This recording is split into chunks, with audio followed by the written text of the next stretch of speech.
আসসালামু আলাইকুম রাহমাতুল্লাহ। এটা আরো একটা ফলো আপ কেস।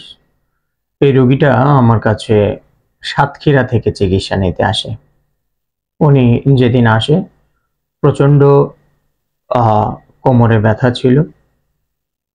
আমার আগে উনি এলোপ্যাথি ডাক্তার দেখিয়েছিলেন, স্থায়ী যারা স্থায়ী লোকাল প্র্যাকটিস করে তাদেরকে, এবং স্থানীয় হোমিওপ্যাথি ডাক্তারও দেখিয়েছিলেন।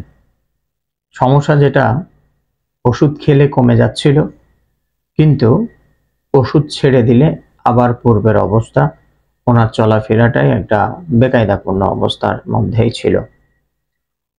পরে আমার কাছে আসার পরে ওনার সমস্ত কষ্ট শোনার পরে আমার মনে হচ্ছিল এই রোগী স্যাক্রালাইজেশনে ভুগতেছে।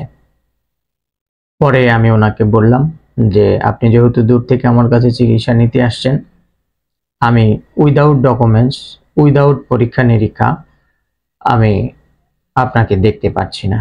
পরে ওনারা আমাকে জানালেন যে না, আমরা ভালো মতো পরীক্ষা নিরীক্ষা করে দেখানোর জন্য আমরা আপনার কাছে এসেছি।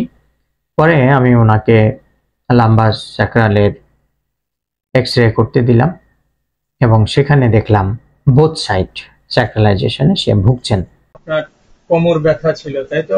Lumber degenerative change, bilateral sacralisation, cold ML, আর শরীরে সবসময় জ্বর জ্বর অনুভব করতেন, জ্বালা পোড়া অনুভব করতেন। কেমন আছেন এখন? জি, মাঝখানে কিছুদিন কম ছিল। ওই 7-এর পরে আর আসেননি কেন? 3 মাস পরে এসছেন, কমাস থেকে ওষুধ বন্ধ। প্রথম ওষুধই ছাড়া স্যার, বুঝেছেন? দ্বিতীয় বোতলে যে ওষুধ দিলেন ওই বোতলে আমার খুব দ্রুত কাজ হইলো। এছাড়া আর কোনো কষ্ট? আর পেটের ভিতরে এখন জ্বলে যাচ্ছে। সাধারণ ঘুম থেকে উঠলে অতিরিক্ত পেটের ভিতরে জ্বলে যাচ্ছে, আবার ওই সময় যদি ভাত কিংবা পানি খায় তখন বমি বমি ভাব হয়। আর অতিরিক্ত গ্যাস হয়েছে এবার আবার। এবং লাম্বার থেকে কিছুটা ব্যান্ড হয়ে আছে ওনার। পরে ওটা দেখার পরে ওনার কাছে জানতে চেয়েছিলাম কিভাবে হলো। সে লম্বা কাহানি।